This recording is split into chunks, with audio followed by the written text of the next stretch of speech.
A fan attacks Seth Rollins on Raw. Plus, new champions were crowned on Raw last night as well. And Bray Wyatt has been announced for an event for WrestleMania 38 week. We'll get to that in the wrestling news right now. Raw is egg.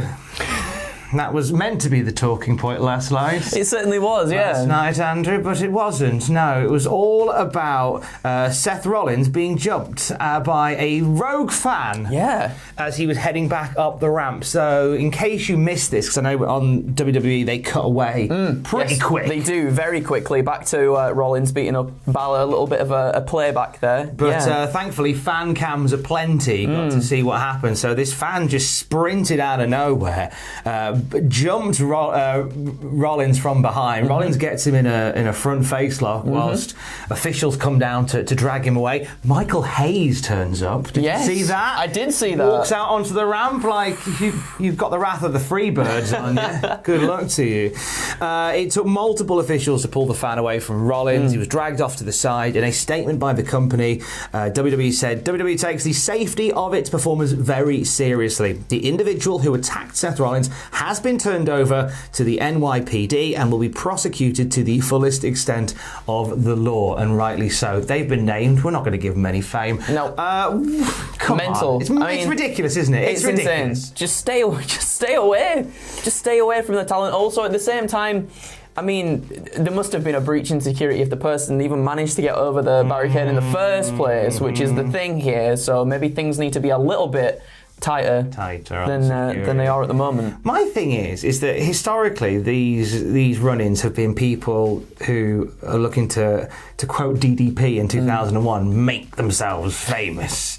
And I've got this horrible feeling in the pit of my guts that this guy, this fan, is either gonna rock up on a podcast, going, I owned WWE, or he's gonna have like a YouTube channel or a TikTok or something. And here's the thought, right? We're all pseudo-brands nowadays. I put this on Twitter this morning, on my pseudo-brand.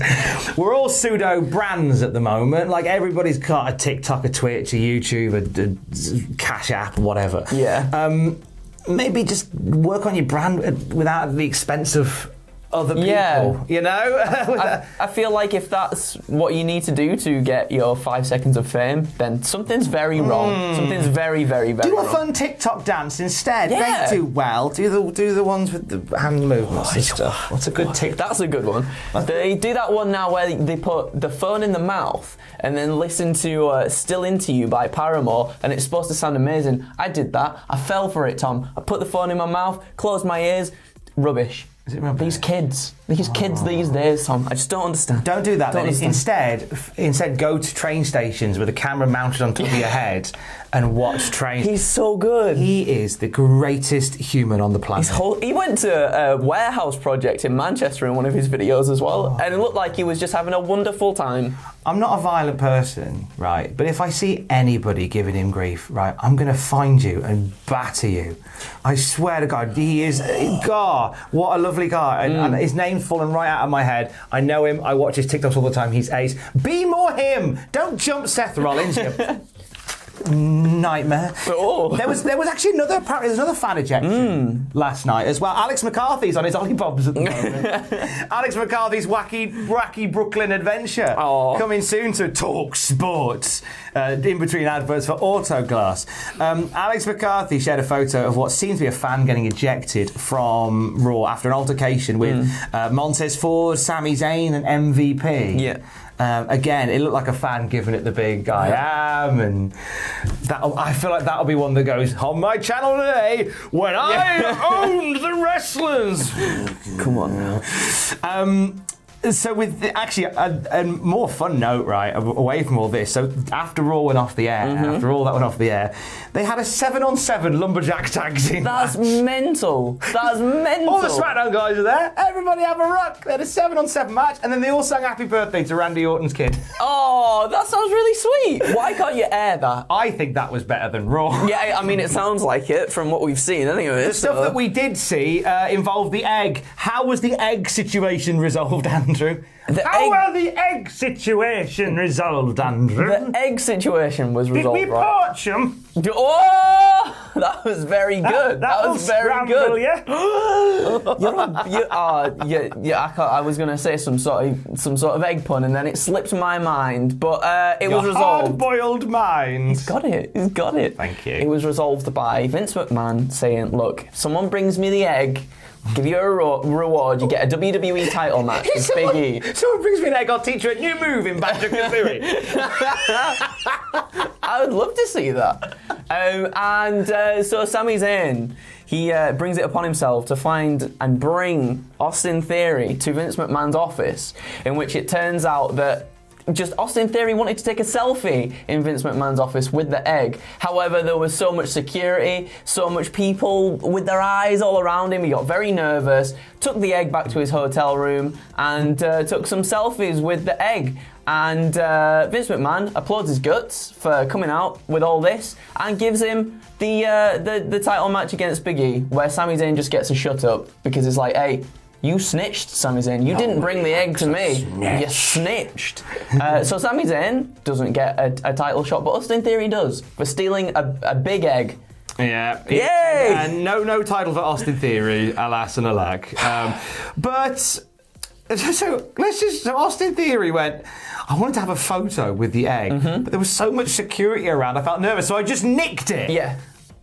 Was there so much security around? I just nicked it.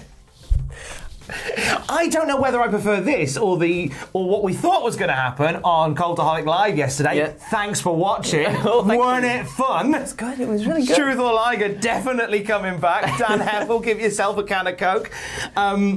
What we thought would happen would be Roman Reigns turning up, going, I've got the egg, come and get it, The Rock. Oh, now that just makes so much more sense. So therefore it means, because The Rock, as we discovered, is in Australia, filming Young Rock Season 2, so he's over there at the moment, he's quarantined over there. So you did all that last night. Oh, sorry, on Sunday night, the Survivor Series. Or, like, you gave at least quarter of an hour's of promotion to The Rock and The Rock's movie Red Notice. No Rock. Come on, I'm really trying to trust the process with you, WWE. I'm really trying to be super positive because the matches on Survivor Series night were exquisite. They were genuinely good. Not all, but on the whole, they were brilliant. They were. They really were. Trying to be positive, but why are you? That's a swerve and a half, that, isn't it? It really is a swerve and a half, and to the detriment of WWE as well, because they were really hyping something up. The way they put so much Rock stuff in there, the Red Notice stuff. You yourself could be like, I'm guaranteed to see The Rock tonight. I'm guaranteed to see The Rock tonight with all the build-up. Even a video. Yeah, and literally nothing. And I mean, it's no wonder fans don't trust things these days. Someone said it was like Vince McMahon sending a text to his ex and it being left on red. That's good. Okay, but on the plus side for Raw, we had some new champs. We did. So who's got what now then? So now, Carmella and Queen Zelina have the WWE Women's Tag Team Championships now, which is pretty incredible. Yeah. Nice to see Queen Zelina finally get a title in WWE. Very nice. Sad that the match was quite short. Would have liked to have seen Rhea and Nikki ASH go on to do a little bit more with them, but as we know with the women's tag team titles, things don't often pan out that way, unfortunately. They don't. However, we also saw the 24/7 championship change hands when Cedric Alexander beat Reggie, but then Dana Brooke coming out of nowhere with like this flying neckbreaker thing on Cedric Alexander. It was amazing to get the 24/7 championship. She is now the 24/7 champion. There was a bit where she pinned Cedric, and the Benny Hill gang, and they all come running in to get Cedric. Dana wins, and they all stop round and go, a woman! Dana celebrates with the belt. Everyone had a photo with Dana. Dana's over the moon. Long live Dana Brooke as 24/7 champion. You love to see She was bringing a lot of energy to her, and I liked that. I liked that about her. She was doing something fun with it. She's had a bit of grief, but you know what? Yeah. Give her anything, and she'll make it work. She will. She really will. She'll make it work. Windham Rotunda news to end on. So the artist formerly known as Bray Wyatt has been confirmed for an event during during WrestleMania week. He's going to be at WrestleCon in Dallas, Texas. Ooh. So from 30th of March to the 5th of April, you'll get to be part of WrestleCon. Loads of people are going to be there, and this is where we're going to see what Windham Rotunda's up to. Yeah. Fiend, formerly Bray Wyatt. I like the fact that Bray Wyatt is in Dallas for WrestleMania week. Yeah, me too. As I think everybody will be. Yeah, well, without a doubt. Whether we'll, hear his side of the story and stuff is to be seen. I'm hoping that so. we get like an audience with. I don't know. I get a vibe we might hear maybe a little something before then. I don't know. But if we don't, then I think they will get like a nice audience with. Yeah. I think they'll be. I think Windham Rotunda will be in the hub of wrestling activity. Yeah. That week to make some headlines. I do believe. So Windham Rotunda going to be part of WrestleCon. Tickets for WrestleCon at the Fairmont Dallas Hotel available soon, I believe. I don't think they're able to just yet, but obviously Google WrestleCon and you'll know. More news as we get it throughout the day at cultaholic.com. And until then, keys. Love you, bye.